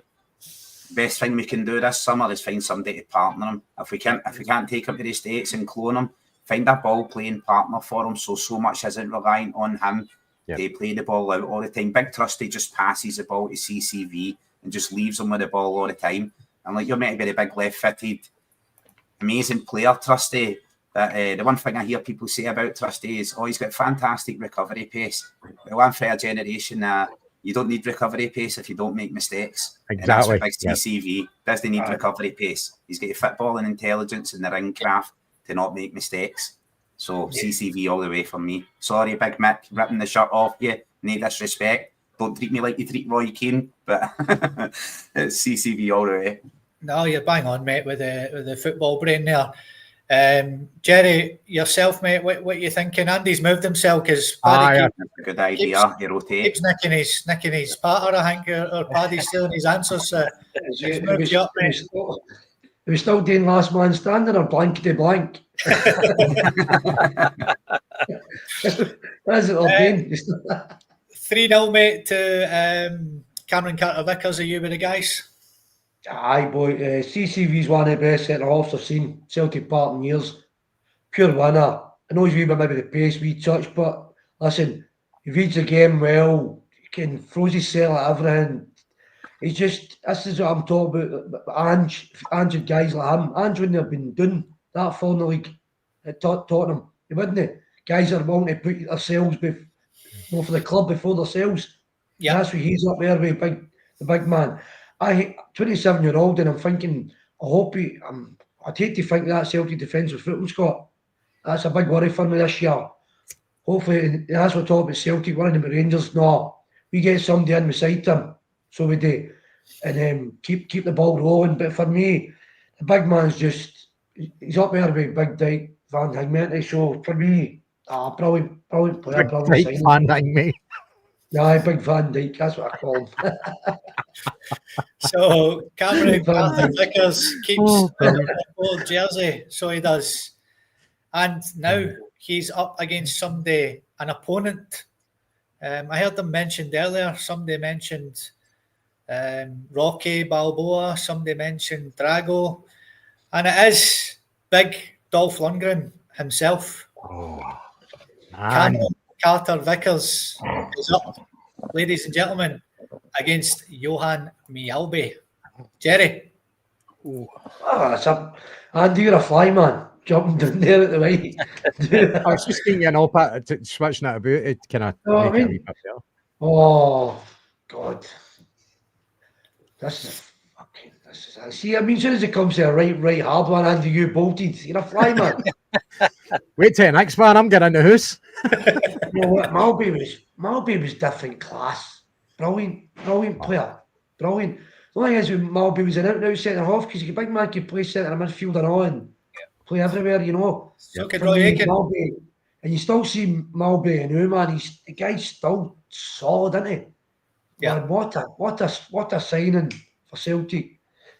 But I'm going to stick with CCV on this one because I can maybe get Malby. I can maybe get Big Malby into midfield later on the weeks go on. You never know.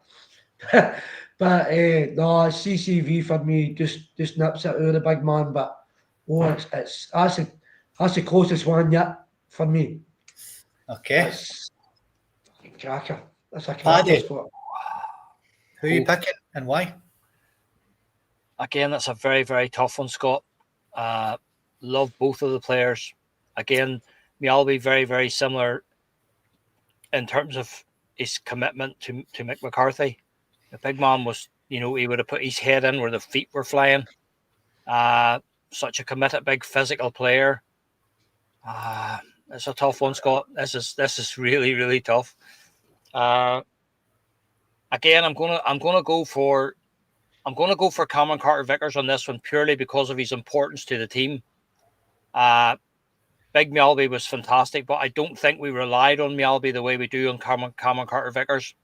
Mjällby was part of that Martin O'Neill team, and we were very fortunate to have Stan Varga, one or two other guys there, the big defenders, Jos Valharen, so he wasn't alone there. He was very much part of the squad, but we are very reliant on Cameron Carter-Vickers. And as Jerry said, Ange Postecoglou again, look at the player that he identified there, going nowhere. His career was going nowhere with Spurs.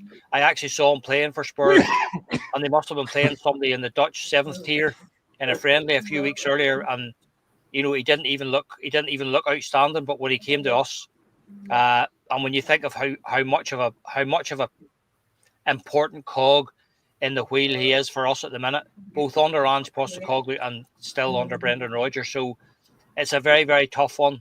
two cracking players, two of the best defenders we've ever signed, without a shadow of a doubt.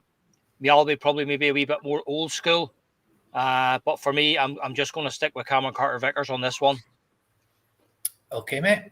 So, Kaiser, 2-0 to Cameron Carter-Vickers.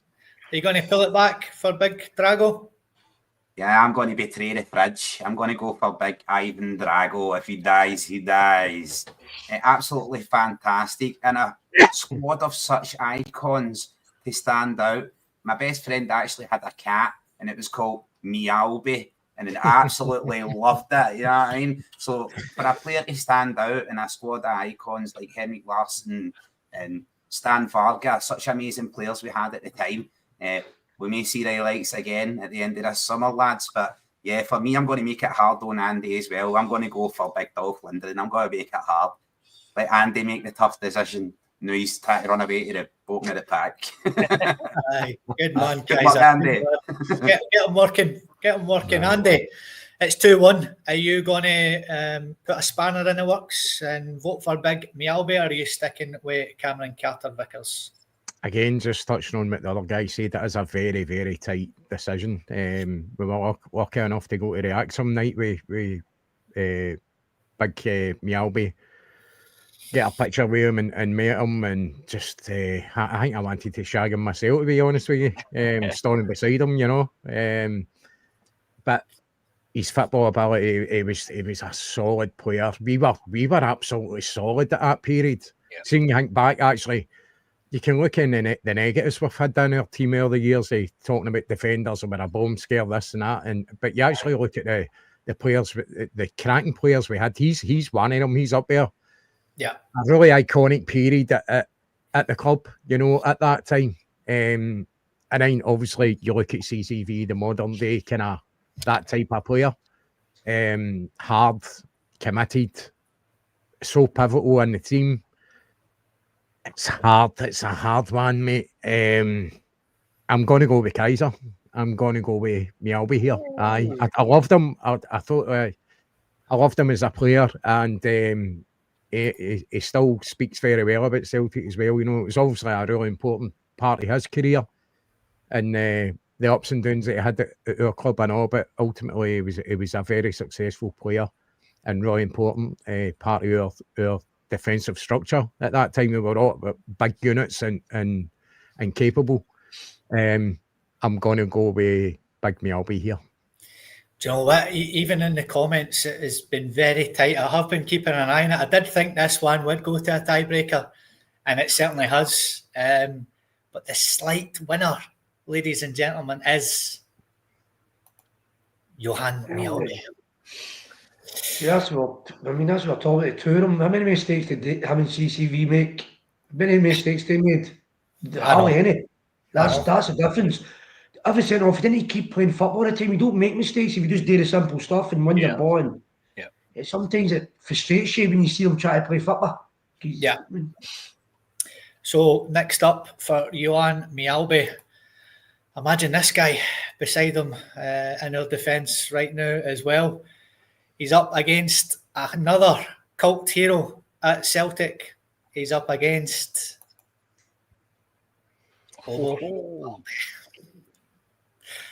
Johan Mialby or Bobo Balde. Who are you giving that number 4 jersey to, Jerry?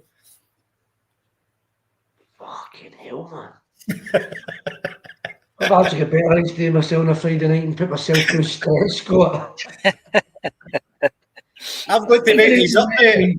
The Friday night's where you finish your work and you enjoy your farter, you have a good night. Friday feeling, this is just getting stressful, man. Jesus Christ, man. Big Baldy was brilliant, man, but he could make a mistake and couldn't pass a 2-yard pass. Sometimes Big Bobo was better when he was under pressure because he would get time. He seemed to fucking. But I'll tell you one thing, I'm feared to no pick him in case he.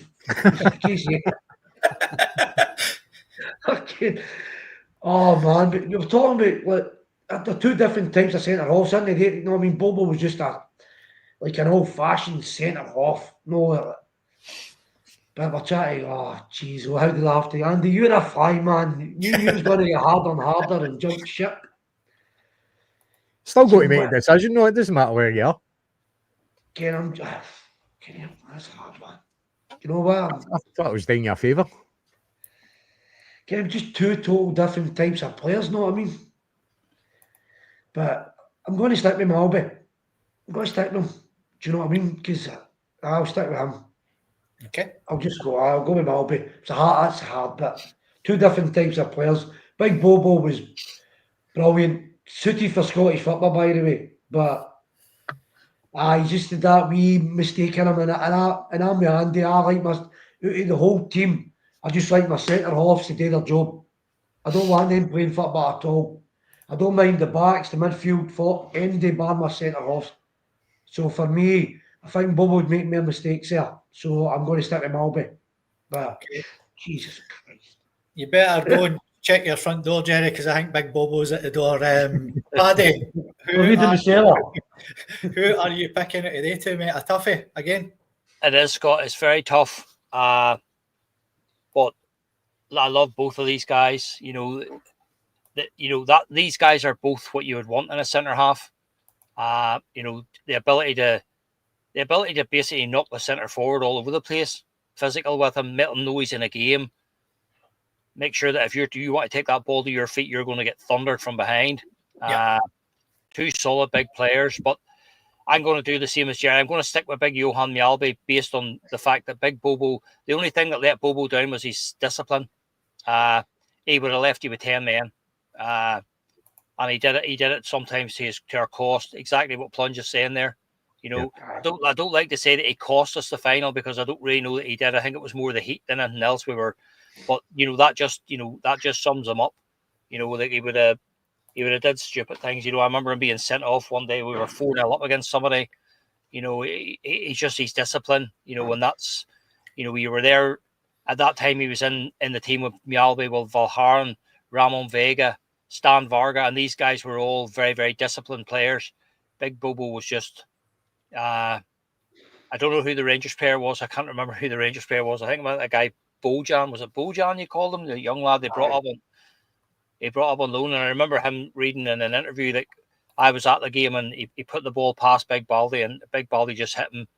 And he said in the article, he said he don't know what he says. I think he hit me with his shoulder, his elbow, and his thigh at the same time. And he said when he got up, he was absolutely seeing stars. He hadn't a clue where he was, So that was just Bobo. You know what I mean? He just when he hit you, you stayed hit. You know what I mean? Just one of those big, solid, physical players. And when you listen to Stan Petrov too, he wasn't scared to take it out on his own teammates in the changing room. Stan Petrov said he had him in the Celtic Park changing rooms by the throat, and only for Chris Sutton and people pulling them off. He was fuming at something that had gone on in the game.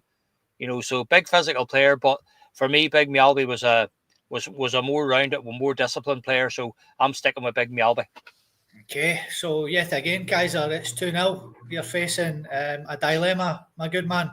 Are you going for Big Bobo or are you sticking with Big Dolph Lundgren? Absolutely loved Big Bobo Baldy, right? Absolutely loved him. I remember going on the stadium tour and they took us around the changing facilities just a couple of years ago there, and they had one of the urinals cordoned off. And I says to the guy giving the tour, that's because Big Bobo used that one, and he had that third leg slapped in there and broke a urinal. But Big Bobo was absolutely outstanding. The song "No That Bobo's Gonna Get You," the terror he invoked in teams and players. I always wished we'd played him as like a defensive midfielder where it didn't really matter so much his discipline. And I remember Martin O'Neill saying, "What are you doing trying to play football? You don't play football." So for all the reasons, I love Big Bobo, but it's still Mjällby for me. I just think he was just a better calibre, a defender than Big Bobo. But as far as a powerhouse goes and players that run through walls and that, yeah, Big Bobo was outstanding. But Mjällby for me all the way. Okay, mate. So Andy, Big Dolph Lundgren still has the number 4 jersey, but we want your opinion anyway, my man. Would you be picking Johan Mjällby or would you be picking Big Bobo as your number 4? I wish I stayed where I was in that position because Paddy said a lot of the things I was going to say. You know, he's talking about that Big Bobo wasn't scared of having a go at his own teammates, and his own teammates were shit scared of him. You know, so you can imagine what the opposition players were feeling. The only thing with Big Bobo was, I mean, he didn't even look like a football player. He looked like some kind of bouncer or a rugby player, more a build than a football player.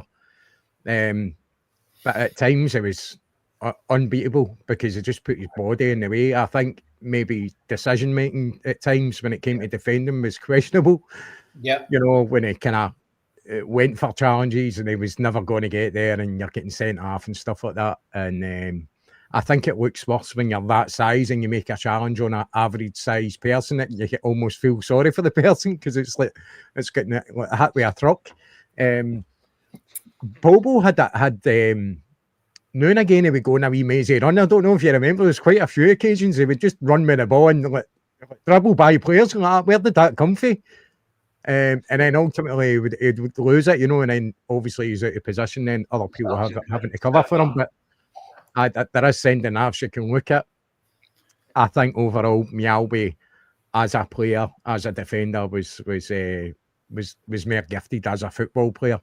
But again, with the solid reliability of a defender, and that's why I'm going to go with Mjällby. And as much as I love Bobo and everybody else does, I'm going to go with Mjällby on this.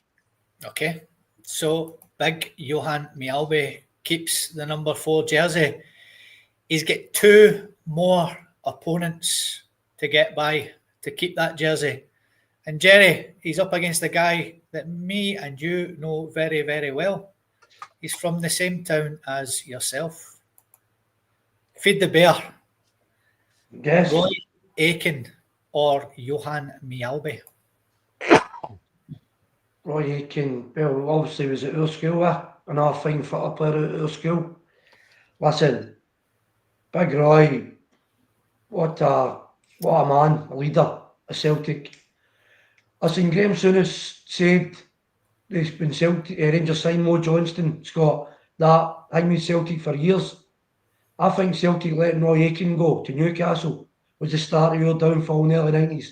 Yeah. Whenever that guy, the leadership, the character, for me that was a big loss for Celtic. Roy Aitken got to Newcastle. So for me it's no-brainer. Loved the big man. He played midfield, guys. Played midfield as well. Yeah. But for me, Roy Aitken wins this for me. Not just because he went to my school, but Big Roy was inspirational in that character for Celtic. I mean, Roy gets it for me. Okay, that's fine, mate. So 1-0 to Roy Aitken, Paddy. Are you sticking with your pal Jerry there, or are you sticking with big Dolph Lundgren? Oh, 2 players I absolutely loved, Scott. Both of them just born winners. Desire, commitment, intensity, would bleed for the shirt. Big Roy, the absolute influence on the team. You know, the influence that he had over that team at the time. And, you know, Big Roy in the centenary year, you know, I mean, even those other finals, you know, the Dundee United one in 85, the 100th Scottish Cup final, rampaging down the wing. When Dundee United were settling for extra time, Big Roy was having none of it. You know what I mean? Just an absolute, just legend, a Celtic legend. You know, Big Mjällby will go on to be a Celtic legend when we write the history of the club. There's no doubt about that, because he was a very, very important player in Martin O'Neill's team when we grabbed the initiative again in the early 2000s. But I just think, as Jerry said, you know, when you let players like Roy Aitken out of the building, you know, you're not only losing the player, you're losing that influence, and you're losing that Celtic man. You know, a Celtic man through and through. You know, just such a committed player. You know, and we were all, you know, feed the bear. How many times did we hear that whenever Celtic were struggling in the game? You know what I mean? Just the Celtic fans knew who to get riled. You know, and Big Roy was there, and you know the number of games that when I see Roy Aitken playing, and you know just the way he's drive and his determination. You know, Roy Aitken epitomized the Celtic spirit for me. He absolutely epitomized it. Defeat wasn't an option. You know, we're not losing this, guys. He picked that team up, you know, by the scruff of the neck. You know, when he was in that team with players like Tommy Burns and Paul McStay and Davy Provan, Frank McGarvey. You know, what a squad we had at that time. You know, and say players who just wouldn't lie down and just wouldn't accept defeat, kept going, late goals. You know, and it was a lot of it was driven on by Big Roy. So for me on this one, it's going to be Big Roy Aiken.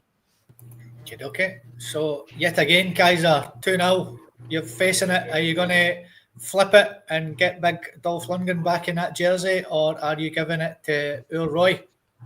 Well, I had this one up just earlier on. You see, I had the privilege to go and meet Big Roy Aiken, Packy Boner on the other side, and Peter the Pointer's behind me there. He's pointing at the back of my head. I can't get where he is there. So I got to meet the three players, and for me, Feed the Bear, just utterly a different calibre. He's the way he just bled for the club. He ran through walls. I just can't see past Big Roy Aiken, you know, and that's the way I'm going to go. So I'm sorry it sort of makes it an irrelevant decision, but that's the way it's going to be here, lads. I just need to meet one of my heroes and get and have a conversation with him. Utterly outstanding. Thanks to Axon for that as well, for putting on the events like Andy mentioned earlier on. Yep. You know what I mean? I wish they would do more. I keep pressuring them in the chats and telling them to approach the club. You're like getting 2,000 views. Hopefully you guys will do it as well in the full leaf. Approach the club, ask the questions, get the interviews with the people who want to talk to. Get the footballing doctor on. Let's see what's going on. But that being said, Feed the Bear all the way. Okay, so Andy, Roy Aiken has ripped the jersey off Big Ivan Drago. What's your opinion on it, mate? Who are you picking and why? A bit of a hero growing up, you know, a young guy, somebody you really look up to, the captain, the team you support. Round about that period was so important. I just seen the comments. They kind of stole my thunder. I was going to mention that. With the 85 Cup final, that cross for Frank McGarvey's flying header. Unforgettable scenes. And then obviously the 89 Cup final and stealing that throw-in, you know. Just magic times, but more than that, it's not just two moments, you know. There's so many moments with Roy Aiken, and I've seen in the comments as well, cracking comments on about, and it's great looking back. It's nostalgic. I'm going to go for Big Roy, and it's not just nostalgia. And there's certain parts of your life that people really resonate with you. He's one of the guys that's you know, at a time as a young guy growing up and supporting your team, and he's somebody that will always stand out to me. Somebody I've never met, actually. I'd love to meet Big Roy. And fingers crossed, maybe one day we can get him on for a chat. Would be absolutely superb. That I would love that. So I'm going to go with Roy Aiken. A solid unit, didn't mess about. And also in the comments, they're saying he dragged the team up the park as well. You've seen that in many occasions. And as much as I love me Albie, Big Roy gets a jersey here. Immense player for us. Just an absolute giant when it comes to his stature with Celtic. Aye, bang on, lads. I love listening to that, by the way. Roy is a big hero in mine, obviously, being for the Free Tunes and that, and up there with Bobby Lennox, you know, he's such a fantastic guy and a fantastic player, fantastic captain. But he has one more person to go up against. Sorry, lads, I'm sorry. Enjoy yourself, Jerry. Change, Andy, change it in there. Change it, man. So Roy Aiken is up against, ladies and gentlemen, he's up against Paul Elliott. Roy Aiken is up against Paul Elliott. Mentioned quite a lot this evening in the chat. Kaiser, who are you going for and why? What a tough one. I thought it was going to be Big Bug Joe as well. It was coming up and I was like, that's how I was laughing, like, what are you going to do there? But hopefully he comes in a different time, a different section. I can shout it for the comments. Number 5 jersey, maybe? Paul Elliott for me, you know, I just such a fantastic player for us. I'm sorry to Big Feed the Bear. I did big it up, did say it, and absolute privilege to meet the big man, one of my heroes growing up, a true working class hero as well. But yeah, Paul Elliott for me just takes it. Thanks for sticking me in here, Andy. And, you know what I mean? Everybody in the chat, I've seen comments in the chat saying the Full Leaf Clover, one of the absolute best podcasts on. Make sure you're sharing the content and liking the content. It helps the lads grow. And these lads bring this every week. The planning, the preparation, the perspiration, it all gets put in with these guys. Inviting me on here to cover Michelle is an absolute privilege. But by all means, she's got the starting jersey, and it'll be a long time before I rip that half her, and it'll probably have boobs in the front of it by the time I wear it. I don't think that'll be happening. So, yeah, Paul Elliott for me, lads, all the way. Okay, pal.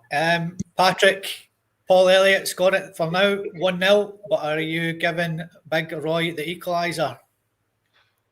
Yep, I'm sticking with Big Roy. No doubt in my mind at all. For me, it's one of the easier ones, to be honest. But don't get me wrong, Paul Elliott, fantastic player. You know, just wish we had him at a different era. He was an unbelievable signing for Celtic and an unbelievable player, world class. But just for the leadership and the inspiration that Big Roy was, Paul Elliott, you know, you can't compare, you know, the two of them for their overall contribution to the club. Big Paul should definitely have hung around a lot more than he did, and we weren't the greatest team at the time, Scotty. Paul Elliott played in a very poor Celtic lineup at the time. We were basically perennial losers to Rangers at that time. Obviously, if we'd had a few players like Big Paul Elliott, we might have improved things. But, you know, for me, as a young lad, 16, 17, growing up, watching that team with, you know, as I said, Paul McStay, Danny McGrain, Big Roy Aitken, Tommy Burns, you know, these guys that's who Celtic were. That's who we were. You know, Paul Elliott and these guys came along later on and stuff.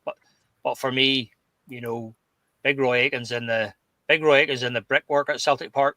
So it's an easy one for me, Scotty, despite the fact that Big Paul Elliott was brilliant and I loved the big guy, but it's a no-brainer for me, Big Roy Aitken, all the way.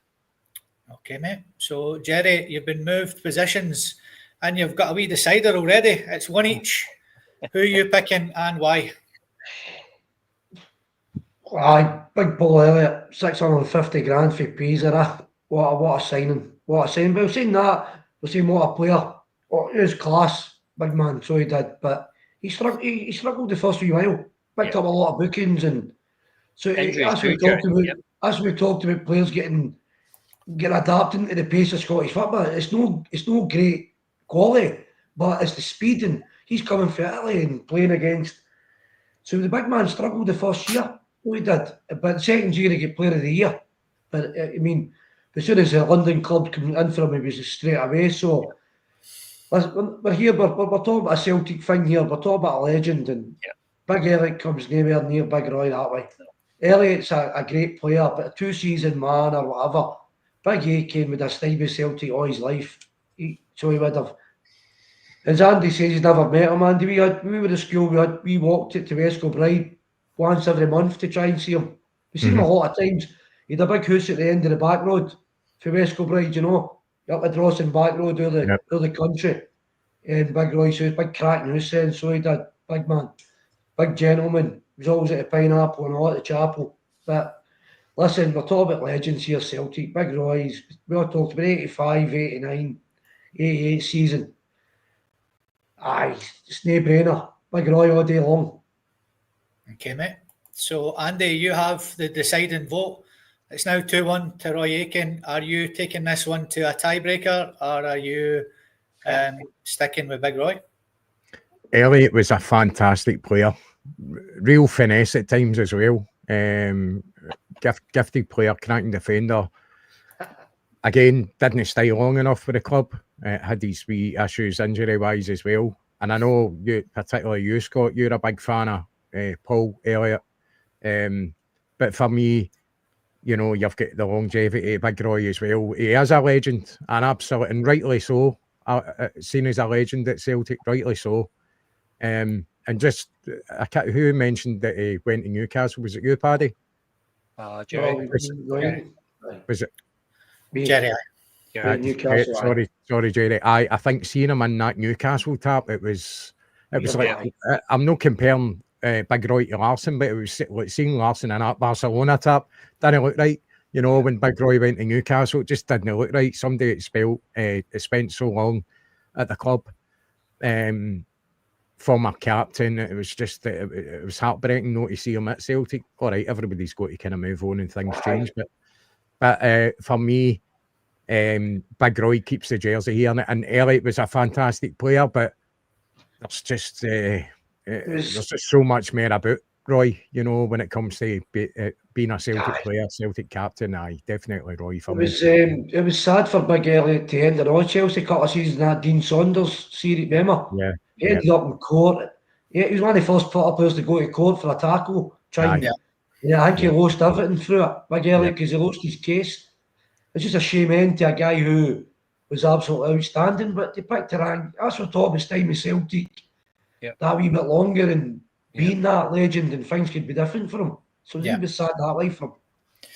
Well, ladies and gentlemen, the panel have decided Big Roy Aitken gets the Four Leaf Clover podcast number 4 jersey. What a fantastic debate that was.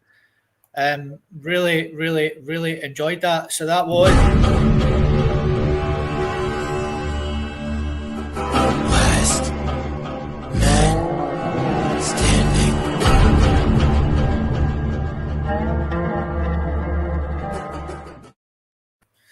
So that's us, ladies and gentlemen. Roy Aitken signs off the show for us.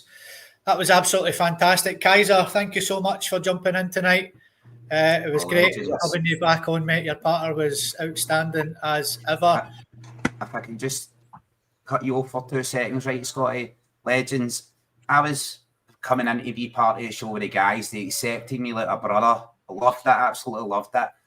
I was diagnosed with cough syncope, so when I cough, I collapse. And I was collapsing off stream. I was having coughing fits and collapsing. Recently, I've been training, trying to get myself fitter, and my legs swole up, and I ended up in the hospital because I had a blood clot in my leg. So I'm riddled with blood thinners and all that now. And the guys bringing me on the show has just been an absolute rare light for my Friday night. Please show these guys your full support. Check out Paddy's Facebook group, get involved, and gear all, put it behind here. This is the kind of podcast that brings amazing segments, amazing games, a brilliant chat interaction. Having the chat interaction is just pinnacle. Really support this pod and push it as far as you can, legends. And that being said, hail legends, and thanks for having me. Scotty, continue on, brother. Will do, my man. Thank you very much for that. Happy birthday to your old man, James, on Sunday. Happy birthday, James, your dad. Patrick. Happy birthday to you. Paddy, thank you so much for joining us this evening as well, mate. And I hope your dad's continues as well, mate.